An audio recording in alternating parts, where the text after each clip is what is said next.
শোনো, যেভাবে আছো আজকে থেকে এভাবেই থাকবা।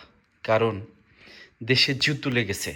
যে পরিস্থিতি, প্রত্যেক পাম্পে তেল মজুত করে রেখেছে।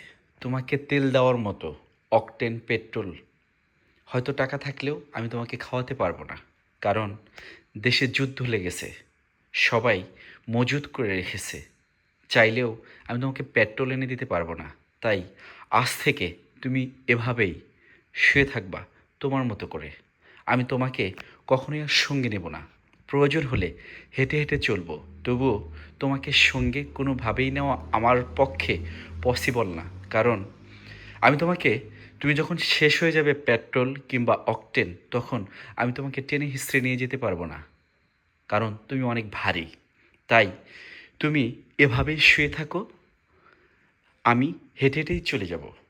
আজ থেকে তোমাকে আর সঙ্গে নেওয়া আমার হবে না। তাই মন খারাপ করিও না। মন খারাপ না করে এভাবে কিছুদিন থাকো।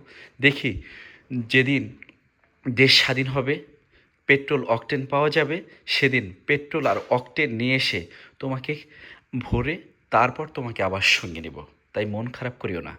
আমাদের আবার একসঙ্গে পথ চলা হবে। এখন কিছুদিন তুমি বিশ্রাম নাও, তুমি ছুটি কাটাও, এনজয় করো, ভালো থাকো, সুন্দর থাকো।